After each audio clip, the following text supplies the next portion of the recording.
గోదావరి జిల్లా కలెక్టర్ కీర్తి చేకూరి జిల్లా ప్రజలకు దసరా పండుగ శుభాకాంక్షలు తెలియజేశారు. జిల్లా ప్రజలందరికీ వారి కుటుంబ సభ్యులకు సుఖ సంతోషాలు, ఆరోగ్యం మరియు సమృద్ధి కలగాలని, అన్నింటా విజయాలు చేకూరాలని ఆకాంక్షించారు. స్వచ్ఛతా హీ సేవ, స్వచ్ఛ ఆంధ్ర, స్వర్ణ ఆంధ్ర కార్యక్రమాల స్ఫూర్తితో సంకల్ప దీక్షతో విజయదశమి మహాత్మా గాంధీ జయంతి సందర్భంగా ప్రతి ఒక్కరూ ముందడుగు వేయాలని పిలుపునిచ్చారు.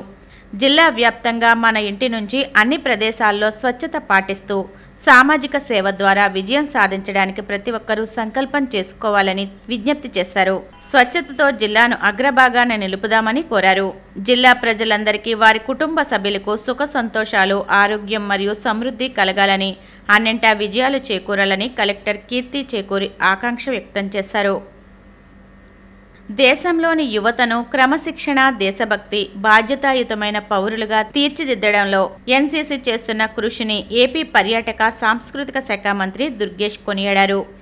ఏపీలో సాంస్కృతిక రాజధానిగా విలసిల్లుతున్న రాజమహేంద్రవరంలో జాతీయ సమైక్యత, సంస్కృతి, సాంప్రదాయాల పట్ల యువతలో అవగాహన పెంపొందించేలా కార్యక్రమాలు ఏర్పాటు చేయడం సంతోషంగా ఉందని మంత్రి కందుల దుర్గేష్ అన్నారు. దివాన్ చెరువులో ఉన్న శ్రీప్రకాష్ విద్యానికేతన్లో నిర్వహిస్తున్న నేషనల్ క్యాడెట్ కార్ప్స్ జాతీయ సమైక్యత ప్రత్యేక శిబిరంలో మంత్రి కందుల దుర్గేష్ ముఖ్య అతిథిగా పాల్గొని ప్రసంగించారు. తాను పాఠశాల దశలో ఉన్నప్పుడు ఎన్సీసీలో చేరానని, తనకు క్రమశిక్షణ అలవడింది అక్కడే అని మంత్రి దుర్గేష్ గుర్తు చేసుకున్నారు. ఎన్సీసీ యువతలో దేశభక్తిని, సమగ్రతను పెంపొందిస్తుందన్నారు. ఈ సందర్భంగా ఎన్సీసీ క్యాడెట్ల నుంచి గౌరవ వందనం స్వీకరించిన మంత్రి దుర్గేష్ ప్రత్యేకంగా వారితో ఫోటోలు దిగారు. ఈ కార్యక్రమంలో భాగంగా ఏర్పాటు చేసిన సాంస్కృతిక కార్యక్రమాలను మంత్రి దుర్గేష్ తిలకించారు. కేవలం కథా రచయితగానే కాకుండా వివిధ ప్రక్రియల్లో రచనలు చేసి సామాజిక చైతన్యం కోసం పాటుపడిన బహుముఖ ప్రజ్ఞాశాలి కోడూరు శ్రీరామమూర్తి అని వీక్షణం పత్రికా సంపాదకులు ఎన్ వేణుగోపాల్ అన్నారు. ఇటీవల కన్నుమూసిన ప్రముఖ సాహితీవేత్త కోడూరు శ్రీరామమూర్తి సంస్కరణ సభ డాక్టర్ చెలికాని రామారావు స్మారక భవనంలో జరిగింది. స్మారక సభ ఆధ్వర్యంలో డాక్టర్ సి స్టాలిన్ అధ్యక్షతన ఏర్పాటైన ఈ సభలో వేణుగోపాల్ ముఖ్య అతిథిగా పాల్గొని మాట్లాడారు. తెలుగు సాహిత్యంలో కథకుడుగా, వ్యాసకర్తగా, నవలాకారుడిగా, విశ్లేషకుడుగా వివిధ పత్రికలలో విలక్షణమైన రచనలు చేసిన మహోన్నత వ్యక్తి కోడూరి శ్రీరామమూర్తి అని కొనియాడుతూ ఆయనకు సభ ఘనంగా నివాళులర్పించింది. అసలు సిసలైన గాంధేయవాదిగా గాంధీ మహాత్ముని జీవితాన్ని వివిధ కోణాల్లో ఆవిష్కరించిన ఘనత కోడూరుకు దక్కుతుందన్నారు. యువరచన గౌరవ్, రవికాంతులు సంయుక్తంగా పొందుపర్చిన కోడూరు శ్రీరామమూర్తిపై అసాధారణ కృషి వలుడికి అక్షర నివాళి పేరుతో వ్యాస సంకలనాన్ని ప్రొఫెసర్ వేణుగోపాల్ ఆవిష్కరించారు. జేవీవి ప్రధాన కార్యదర్శి వారణాసి సత్యనారాయణ, పెద్దపాటి నరసింహారావు, గౌరవ్ తదితరులు మాట్లాడారు. రంపచోడవరం మండలం సిరిగిందిలపాడు రాజమహేంద్రవరం రామకృష్ణ మిషన్, కాకినాడ రంగారాయ వైద్య కళాశాలలోని బహుళ విభాగాల పరిశోధనా కేంద్రం, కాకినాడ ప్రభుత్వ సామాన్య ఆసుపత్రి సంయుక్త ఆధ్వర్యంలో స్వస్థ నారీ సశక్త పరియార్ అభియాన్ కార్యక్రమంలో భాగంగా ఉచిత వైద్య శిబిరాన్ని నిర్వహించినట్లు రామకృష్ణ మిషన్ కార్యదర్శి స్వామి పరిజ్ఞయానంద మహారాజ్ తెలిపారు. ఈ వైద్య శిబిరంలో సుమారు 150 మంది మహిళలకు head of the department Rangaraya వైద్య కళాశాల ప్రొఫెసర్ డాక్టర్ ఆర్ రాజలక్ష్మి రొమ్ము క్యాన్సర్, గర్భాశయ క్యాన్సర్, ఇతర క్యాన్సర్ వ్యాధుల గురించి అవగాహన కల్పించారు. Doctor A Kavya, doctor CH Sunanda, doctor Asha Pavani, doctor S Sukanya, doctor Tvesha Panda మహిళలకు రొమ్ము స్వీయ పరీక్ష విధానం గురించి అవగాహన కల్పించారు. ఈ సందర్భంగా డాక్టర్ పి కుసరాజు 9 మందికి సూది పరీక్షలు నిర్వహించారు. ఈ కార్యక్రమంలో వైద్యులు Arunakar, Vinod Kumar Ganesan, T Rajesh, Ramakrishna mission camp coordinator Kanumonu Srinivas, volunteer Dasari Pedda Apparao పాల్గొన్నారు. దసరా పండుగ సెలవుల వేళ విజయవాడ రైల్వే డివిజన్ పరిధిలో నిర్వహించిన మెగా టికెట్ తనిఖీ డ్రైవ్లో టికెట్లు లేకుండా, సరైన టికెట్లు లేకుండా ప్రయాణిస్తున్న 4,907 మంది ప్రయాణికులను గుర్తించి వారికి 35,16,000 జరిమానా విధించినట్లు అధికారులు తెలిపారు. Senior divisional commercial manager B Prashant Kumar ఆధ్వర్యంలో జరిగిన ఈ డ్రైవ్లో 132 మంది టికెట్లు తనిఖీ సిబ్బంది పాల్గొన్నారు. ఈ సందర్భంగా మొత్తం 196 రైళ్లలో తనిఖీలు జరిపారు.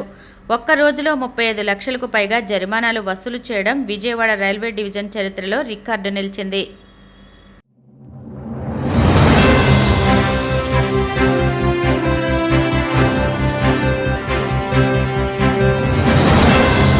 సిసిసి డిజిటల్ 230 న్యూస్ బులెటిన్ కి స్వాగతం. ముందుగా వార్తల్లోని ముఖ్యాంశాలు.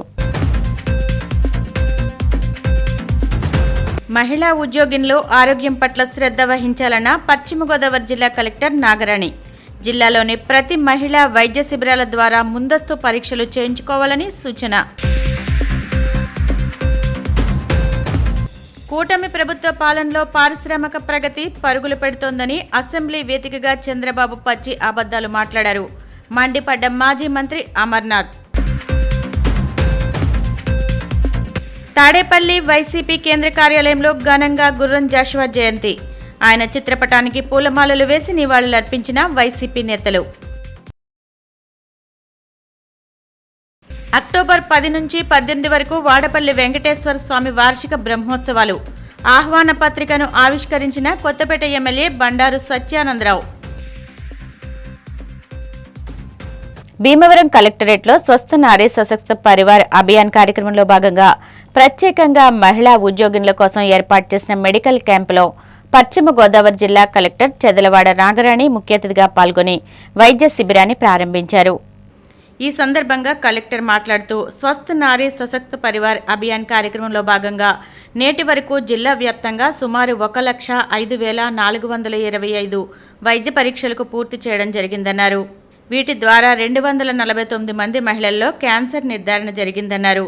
క్యాన్సర్ పరీక్షలను స్త్రీకి సంబంధించిన వ్యాధులపై కూడా అవగాహన కల్పిస్తూ గ్రామ స్థాయి నుంచి జిల్లా స్థాయి వరకు కార్యక్రమాన్ని ముందుకు తీసుకువెళ్తున్నామన్నారు. Joint collector T Rahul Kumar Reddy మాట్లాడుతూ కేంద్ర రాష్ట్ర ప్రభుత్వాలు మహిళల ఆరోగ్యం పట్ల శ్రద్ధ వహిస్తూ స్వస్థ నారీ సశక్త పరివార్ అభియాన్ కార్యక్రమాన్ని దేశవ్యాప్తంగా నిర్వహించడం జరుగుతుందన్నారు.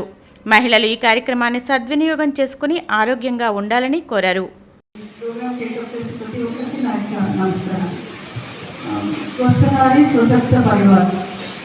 ఆరోగ్యవంతమైన మహిళ ఒక మంచి స్ట్రాంగ్ ఫ్యామిలీకి కారకురాలు అవుతారు. ఒక బలమైన కుటుంబానికి కారకులు అవుతారు. ఇప్పుడు ఒక మహిళ అనారోగ్యంతో కనుక ఉంటే ఆ ఒక్క వారికి కాదు, మొత్తం కుటుంబం అంతా కూడా ఆర్థికంగా, ఎమోషనల్గా, సైకలాజికల్గా వీకైపోతారు. వాళ్ళ పిల్లల చదువులు కూడా వాళ్ళు అనుకున్నట్టు కాకుండా ఇబ్బందులు పడుతూ ఉన్న పరిస్థితి. కాబట్టి ప్రతి ఒక్కరూ అంటే మగవాళ్ళే వారి యొక్క జీవిత భాగస్వామి, వాళ్ళ తల్లులు, పిల్లలు, అలాగే ఇక్కడ మహిళా ఎంప్లాయీస్ ముఖ్యంగా మహిళలు ఏం చేస్తారంటే వాళ్ళకి ఏదైనా తక్కువ ఇంపార్టెన్స్ ఇచ్చేది ఏది అంటే వారి యొక్క సొంత ఆరోగ్యం. ముందు పిల్లలకు పెట్టాలి, భర్తకు పెట్టాలి, తర్వాత తాము తినాలి.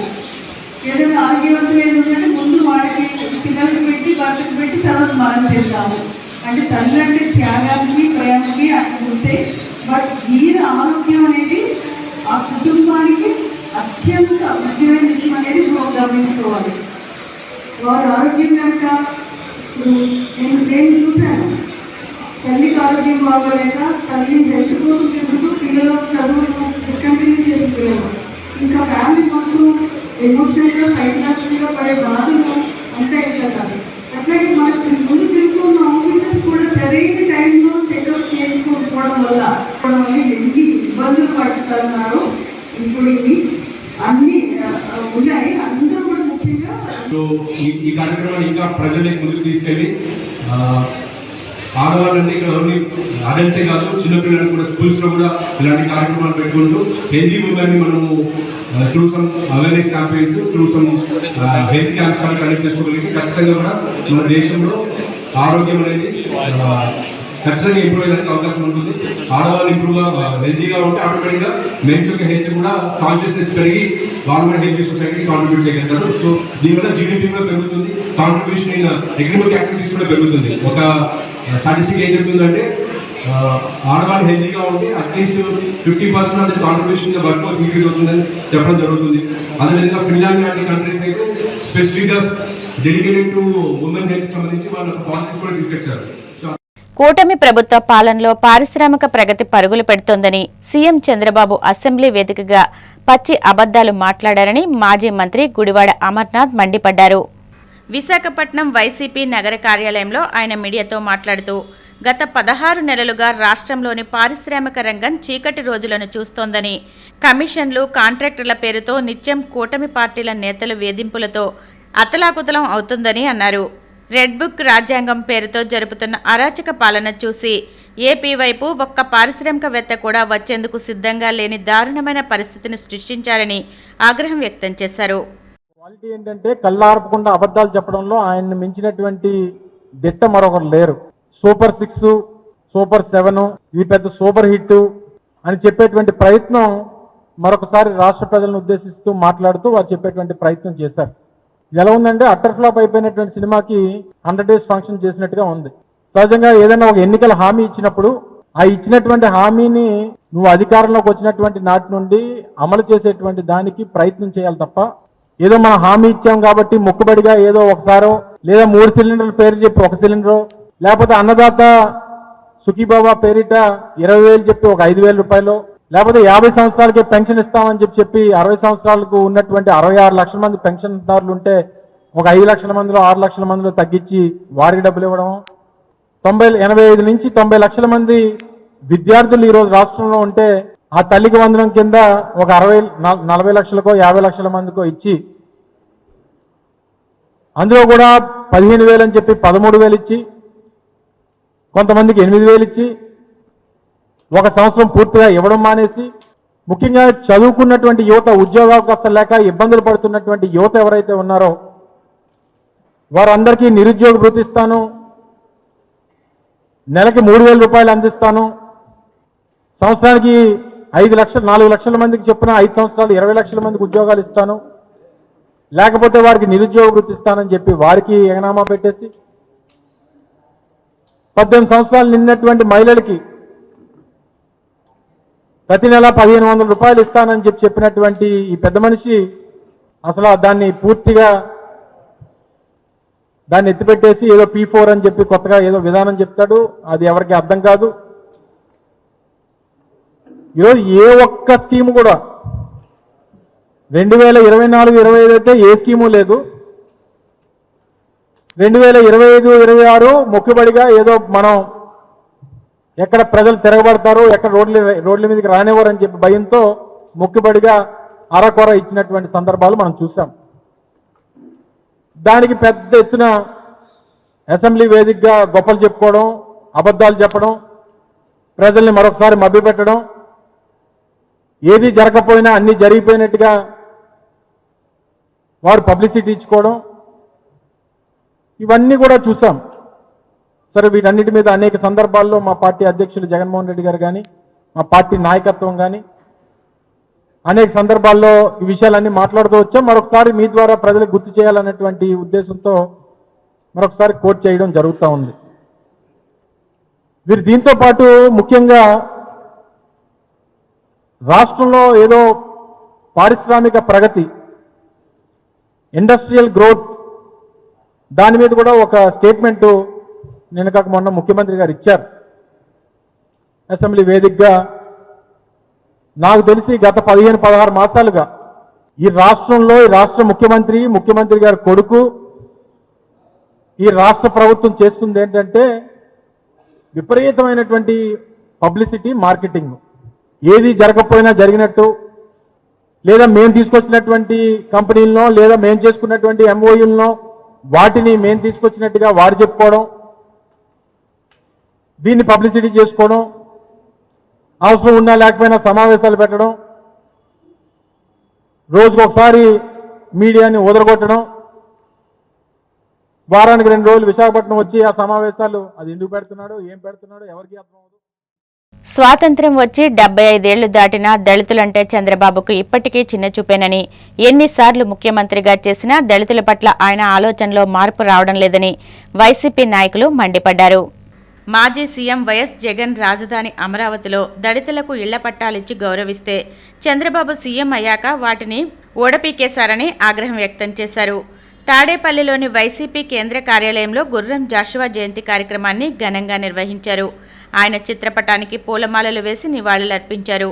ఈ సందర్భంగా పలువురు పార్టీ నేతలు మాట్లాడుతూ విద్య ద్వారా వెనుకబడిన వర్గాలను పైకి తీసుకురావాలని తప్పించే తండ్రి కొడుకులు వైఎస్ జగన్ చదువుల విప్లవాన్ని సృష్టిస్తే చంద్రబాబు సీఎం అయ్యాక ఈ రంగాన్ని నిర్వీర్యం చేశాడని దుయ్యబడ్డారు. ఆధునిక కవి భారతదేశ సాహిత్య రంగంలోనే తనకంటూ ఒక ప్రత్యేకమైనటువంటి స్థానాన్ని సంపాదించుకున్నటువంటి ప్రముఖులు.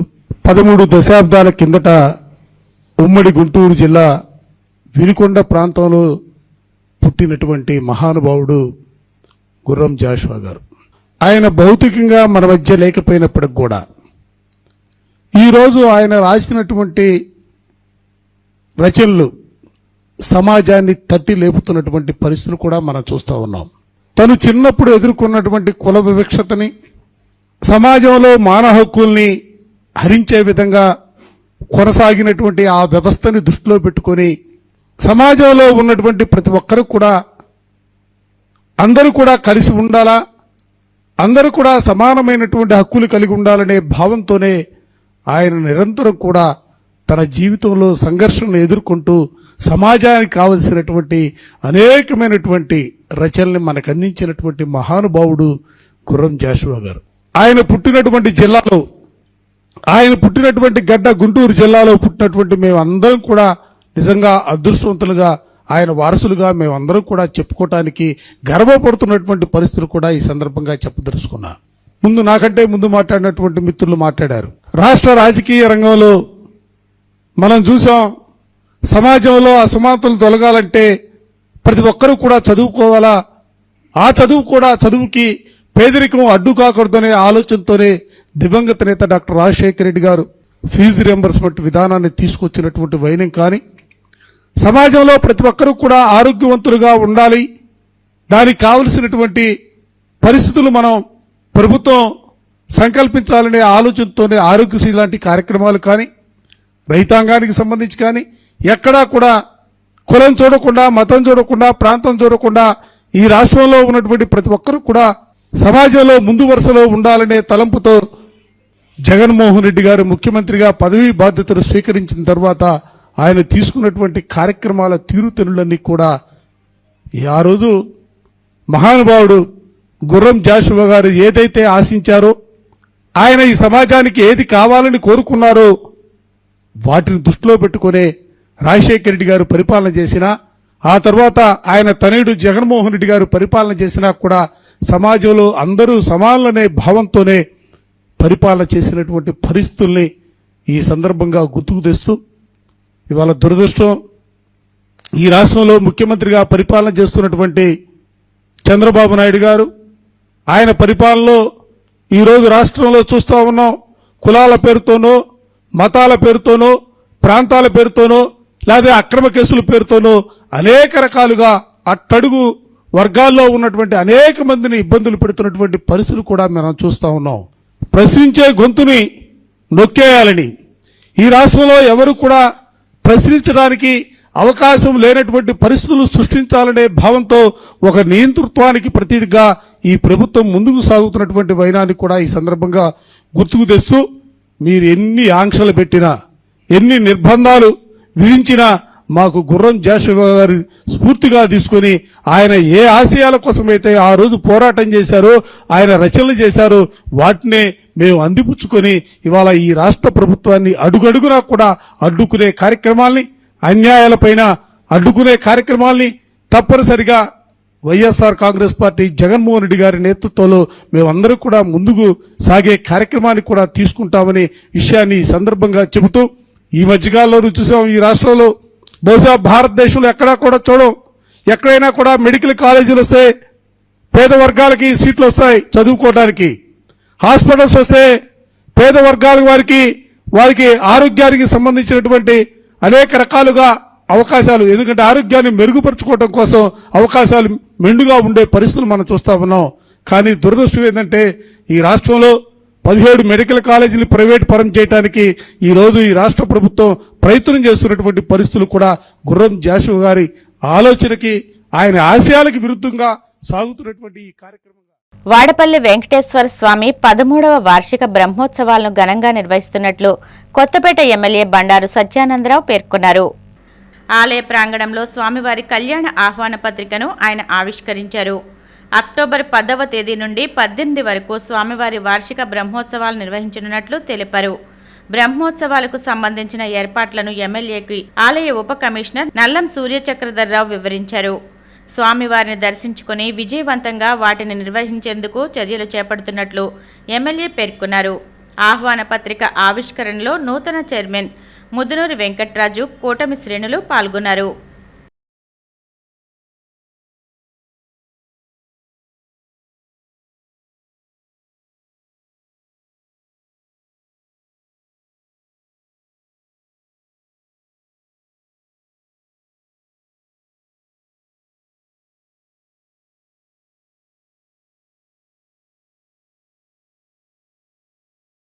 శ్రీ వాడపల్లి వెంకటేశ్వర స్వామి సన్నిధిలో దేవస్థానంలో వివిధ రకాల ఉద్యోగులుగా సేవలు చేస్తున్నటువంటి సిబ్బంది అందరికీ కూడా మేలు కలగాలనే ఆలోచనతో ఈ దేవాలయం ఎంతో దినదిన ప్రవర్ధనం ఎంతో అభివృద్ధి చెందుతూ ఉంది.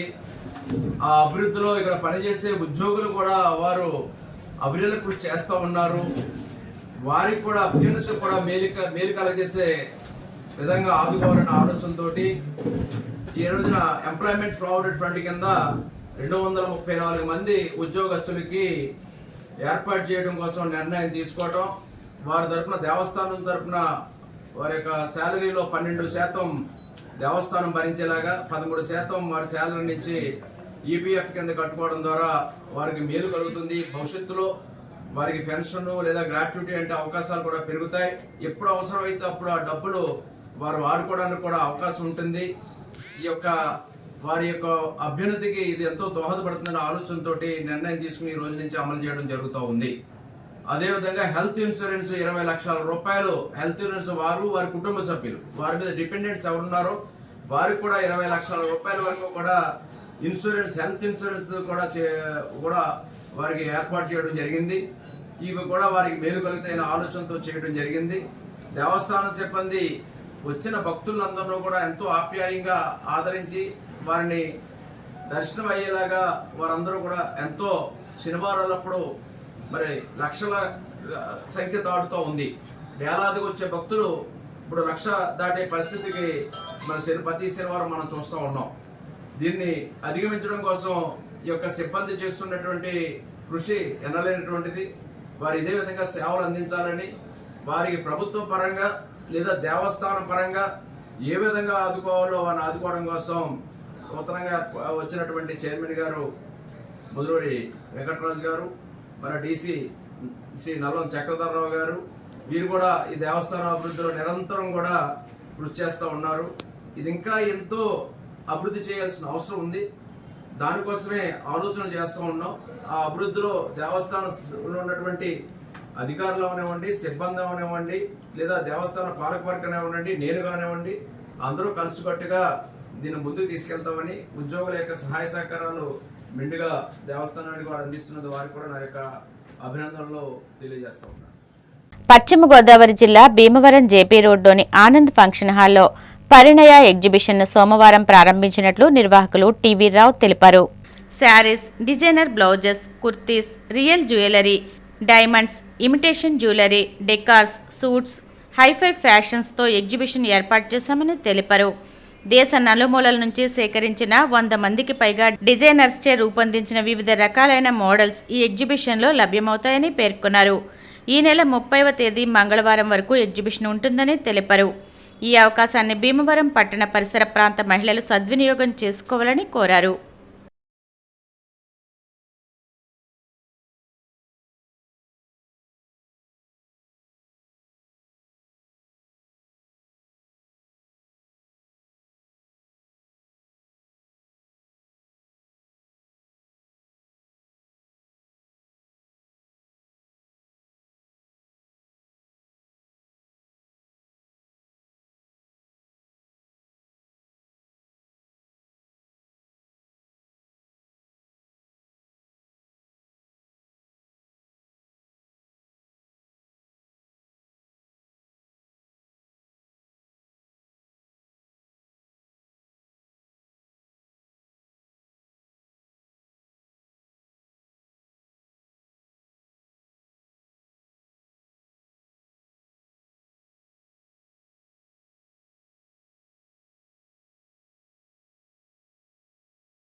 Bhimavaram housing board colony Sri Padmavati సమేత వెంకటేశ్వర స్వామివారి ఆలయంలో శ్రీదేవి శరన్నవరాత్రి ఉత్సవాలు వైభవంగా జరుగుతున్నాయి. సోమవారం మూలా నక్షత్రం సందర్భంగా శ్రీ వెంకటేశ్వర కళ్యాణ మండపంలో సామూహికంగా లలితా లక్ష్మీ సహస్రనామాలతో కుంకుమ పూజ కార్యక్రమాన్ని ఉచితంగా నిర్వహించారు. కార్యక్రమంలో భాగంగా చింతలపాటి సూర్య సత్య సోమరాజు జయలక్ష్మి దంపతులు శాశ్వత నిత్య పూజా పథకంకు 25,000 రూపాయలు విరాళంగా అందజేశారు. సామూహిక పూజలలో పాల్గొన్న మహిళలకు గాదిరాజు శ్రీహరిరాజు, లావణ్య దంపతులు పసుపు, కుంకుమ, గాజులు, తాంబూలం, ప్రసాదం, స్వామివారి అమ్మవార్లకు నూతన పట్టు వస్త్రాలను అందజేశారు. దాతలకు ఆలయ అధ్యక్షులు కంతేటి వెంకటరాజు స్వామివారి శేషవస్త్రం, ప్రసాదాలను అందజేశారు.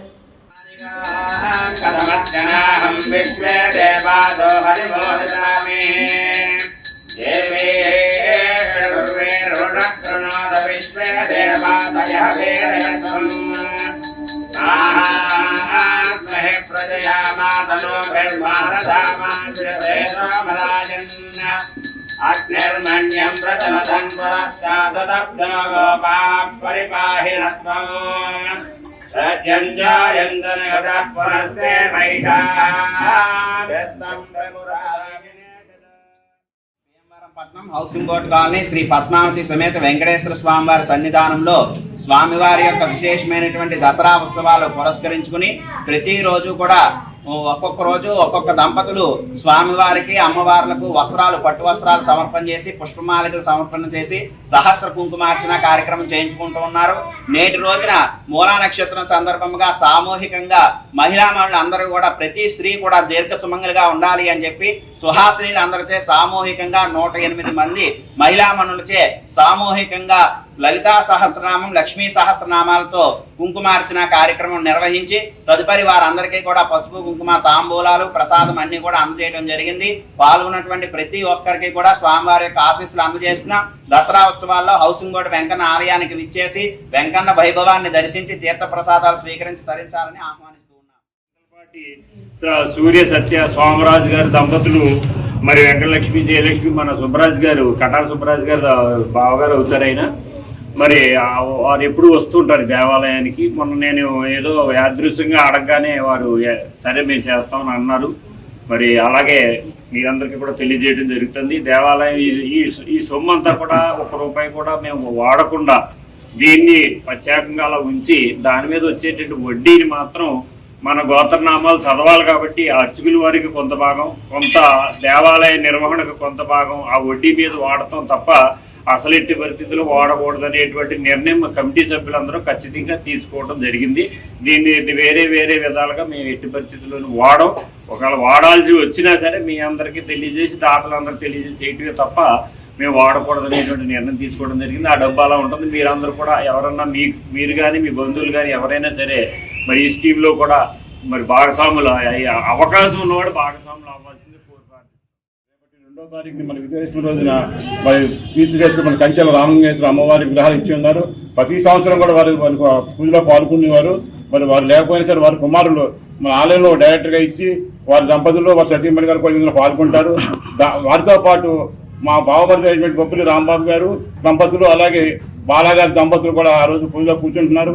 వీరందరూ విచ్చేసి తాంబూలాలు స్వీకరించి ఆ కార్యక్రమంలో జయప్రదం చేయవలసిగా కోరి ప్రార్థిస్తున్నారు. పాలకులు అవలంబిస్తున్న ప్రజా వ్యతిరేక విధానాలకు వ్యతిరేకంగా జాతీయ స్థాయిలో పెద్ద ఎత్తున సమరశీల పోరాటాలు చేపడుతున్నామని సిపిఐ పశ్చిమ గోదావరి జిల్లా కార్యదర్శి కోనాల భీమారావు తెలిపారు. ఈ నెల 21వ తేదీ నుండి 25వ తేదీ వరకు చండీగఢ్లో జరిగిన సిపిఐ 25వ జాతీయ మహాసభల తీర్మానాలను, నిర్ణయాలను సోమవారం భీమవరంలోని సిపిఐ జిల్లా కార్యాలయంలో ఆయన మీడియాకు వెల్లడించారు.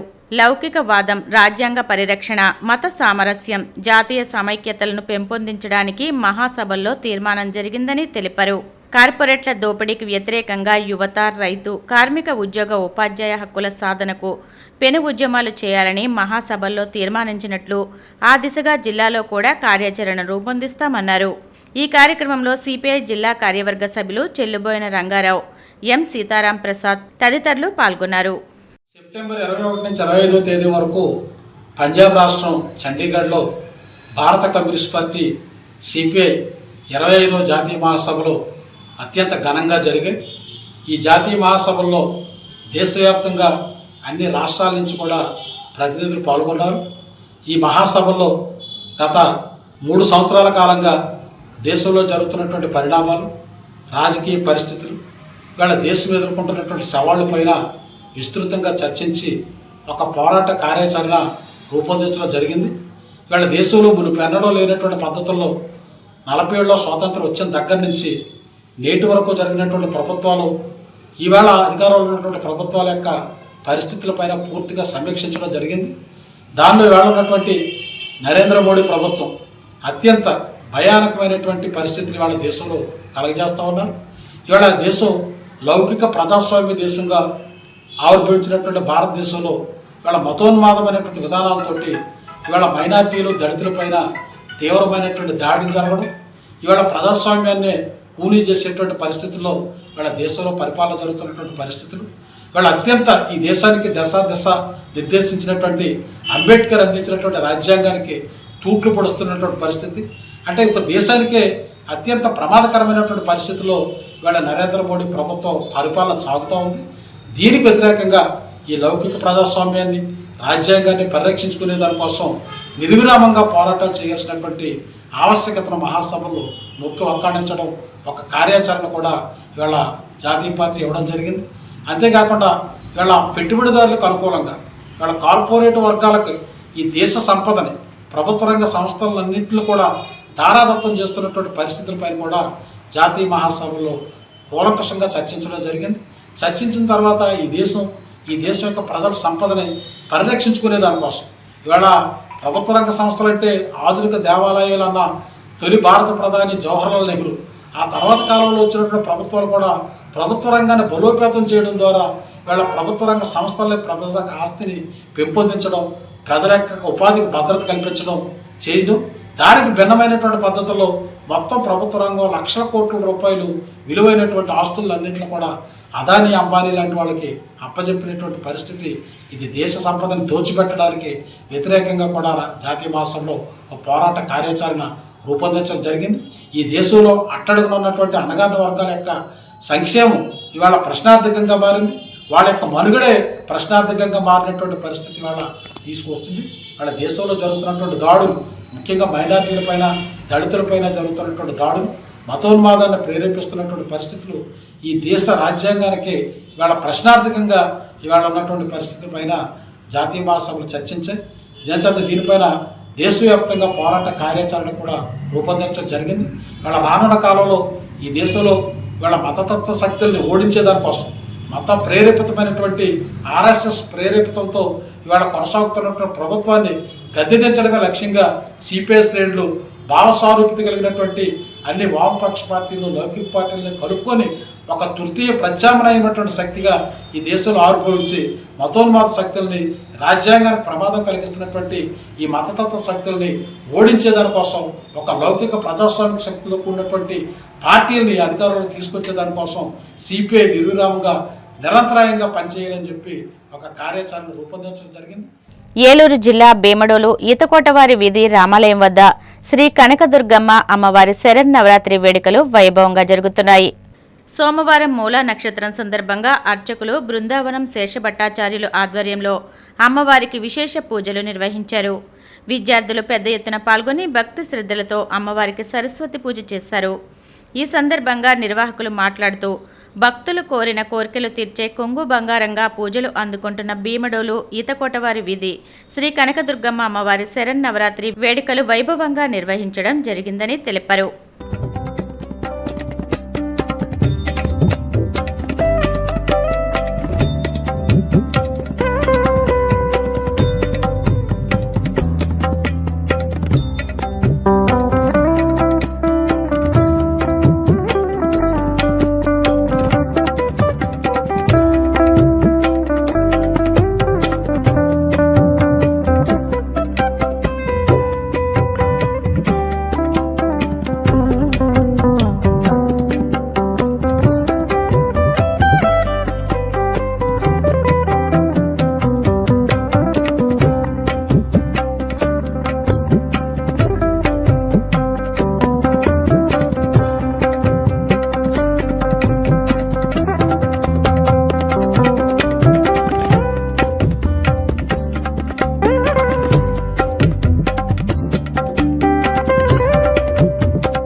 ప్రజలకు మేలు చేయాలనే లక్ష్యంతో తెచ్చిన జీఎస్టీ 2.0 ఫలాలు చివరి వినియోగదారుని వరకు చేరడం సామాజిక బాధ్యత అని రివ్యూ సూత్రాల అమలు కమిటీ చైర్మన్ లంకా దినకర్ అన్నారు.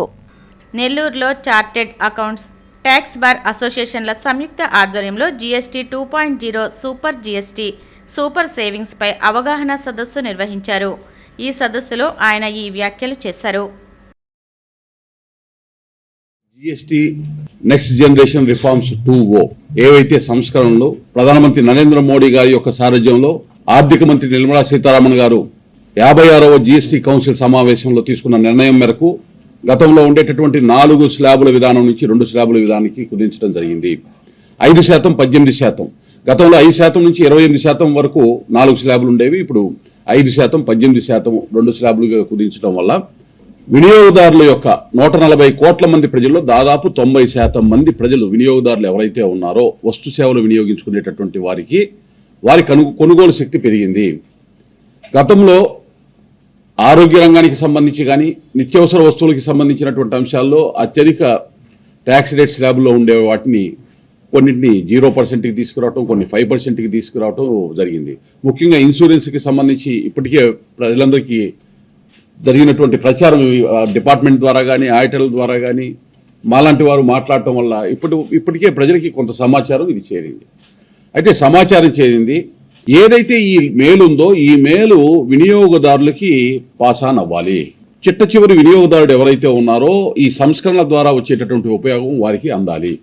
ఎవరైనా కానీ అధికారులు ఇక్కడ ఉన్నారు, అలాగే విఘ్నులైనటువంటి వ్యాపార రంగంలో ఉన్నటువంటి ఛాంబర్ ఆఫ్ కామర్స్ వారు ఉన్నారు, ఆడిటర్స్ ఉన్నారు. ఈ వెసులుబాటుని సంస్కరణ వెసులుబాటుని ధరలు మార్చి ప్రజల్ని ఏమార్చి మళ్ళీ డబ్బు గుంజుకుందాం అనేటటువంటి ప్రయత్నం చేస్తే యాంటీ ప్రాఫిటింగ్ క్లాజ్ ఉంది కాబట్టి దాన్ని నిర్ద్వందంగా దాన్ని అమలుపరచాలి. సామాజిక బాధ్యత ఏదైతే ప్రభుత్వం ప్రజలకి మేలు చేకూర్చాలనేటటువంటి ఉద్దేశంతో తీసుకున్నటువంటి ఈ నిర్ణయాన్ని తూచా తప్పకుండా అమలు చేయాల్సినటువంటి బాధ్యత ప్రతి ఒక్కరికి ఉంది అనేటటువంటి అంశాన్ని తెలియజేస్తా ఉన్నాం. అలాగే వినియోగదారులకు సంబంధించి ఏవైనా ఇబ్బందులు ఎదురైతే toll free number already 1915 toll free number ఒకటి సెంట్రల్ గవర్నమెంట్కి సంబంధించినటువంటి జీఎస్టీ పరిధిలో వారు ఇవ్వటం జరిగింది. స్టేట్ గవర్నమెంట్ కూడా త్వరలో టోల్ ఫ్రీ నెంబర్స్ ఇక్కడ స్టేట్ నుంచి ఇంప్లిమెంట్ చేసేటటువంటిది. అంటే ఎక్కడైనా ఇబ్బందులు వచ్చినప్పుడు ఎక్కడైనా ఈ కొనుగోలు అమ్మకాలు జరిగే క్రయ విక్రయాల్లో జరిగేటటువంటి లాభము పాస్ కాకుండా వినియోగదారుడికి ఇబ్బంది పెట్టేటటువంటి క్రమం లేకపోతే అర్థం కానిటువంటి పరిస్థితి ఉన్నప్పుడు వాటి ఆ యొక్క అంశాలని వాళ్ళకి తెలియపరిచేదానికి ఈ యొక్క టోల్ ఫ్రీ నెంబర్ని వినియోగించుకోవచ్చు అనేటటువంటి దాన్ని తెలియజేస్తా ఉంది. విస్తృతంగా దీన్ని ప్రచారంలోకి తీసుకురావాల్సినటువంటి అవసరం ఉంది. ఈ సంస్కరణలు ఏవైతే ఉన్నాయో వీటిని అమలు చేయాల్సినటువంటి బాధ్యత అధికారులదైతే ఈ యొక్క నైతిక బాధ్యత అది వినియోగదారులకు అందించాల్సినటువంటి నైతిక బాధ్యత వర్తక వ్యాపార రంగాల్లో ఉన్నటువంటి వారిది. వారందరికీ కూడా విషయ పరిజ్ఞానాన్ని అందించాల్సినటువంటి బాధ్యత ఆడిటర్లది. ఇవాళ కేంద్ర ప్రభుత్వం ఏదైతే జీఎస్టీ సంస్కరణ ప్రవేశపెట్టిందో సూపర్ జీఎస్టీ సూపర్ సేవింగ్స్ అనేటటువంటి కార్యక్రమాన్ని బాధ్యతగా గౌరవ ముఖ్యమంత్రి చంద్రబాబు నాయుడు గారు ఈ కార్యక్రమాన్ని తీసుకున్నారు. ఎప్పుడైతే ప్రధానమంత్రి నరేంద్ర మోడీ గారి ఆధ్వర్యంలో నిర్మలా సీతారామన్ గారు ఈ జీఎస్టీ సంస్కరణ ప్రకటించగానే రాష్ట్రానికి 7,000 నుంచి 8,000 కోట్ల రూపాయల వరకు ఆదాయం తగ్గుతుంది అని చెప్పినా కానీ ముఖ్యమంత్రి గారు ప్రజలకి మేలు జరుగుతున్నప్పుడు ఆదాయం తగ్గినా వచ్చినటువంటి ప్రమాదం లేదు, ఆ ఆదాయం ఎలా సమకూర్చుకోవాలో నాకు తెలుసు అని చెప్పి శాసనసభలో కేంద్ర ప్రభుత్వం ప్రవేశపెట్టినటువంటి ఈ సంస్కరణని వాటికి ధన్యవాదాలు తెలియజేస్తూ ప్రధానమంత్రి నరేంద్ర మోడీ గారికి అలాగే ఆర్థిక మంత్రి నిర్మలా సీతారామన్ గారికి ఒక తీర్మానాన్ని శాసనసభలో ప్రవేశపెట్టినటువంటి మొట్టమొదటి ముఖ్యమంత్రి చంద్రబాబు నాయుడు. వార్తలు ముగించే ముందు ముఖ్యాంశాలు మరొకసారి. మహిళా ఉద్యోగినులు ఆరోగ్యం పట్ల శ్రద్ధ వహించాలన్న పశ్చిమ గోదావరి జిల్లా కలెక్టర్ నాగరాణి. జిల్లాలోని ప్రతి మహిళా వైద్య శిబిరాల ద్వారా ముందస్తు పరీక్షలు చేయించుకోవాలని సూచన. కూటమి ప్రభుత్వ పాలనలో పారిశ్రామిక ప్రగతి పరుగులు పెడుతోందని అసెంబ్లీ వేదికగా చంద్రబాబు పచ్చి అబద్ధాలు మాట్లాడారు. మండిపడ్డ మాజీ మంత్రి అమర్నాథ్. తాడేపల్లి వైసీపీ కేంద్ర కార్యాలయంలో ఘనంగా గుర్రం జాషువా జయంతి. ఆయన చిత్రపటానికి పూలమాలలు వేసి నివాళులర్పించిన వైసీపీ నేతలు. అక్టోబర్ 10 నుంచి 18 వరకు వాడపల్లి వెంకటేశ్వర స్వామి వార్షిక బ్రహ్మోత్సవాలు. ఆహ్వాన పత్రికను ఆవిష్కరించిన కొత్తపేట ఎమ్మెల్యే బండారు సత్యానందరావు. ఈనాటి CCC డిజిటల్ 230 న్యూస్ బులెటిన్ ఇంతటితో సమాప్తం. నమస్కారం.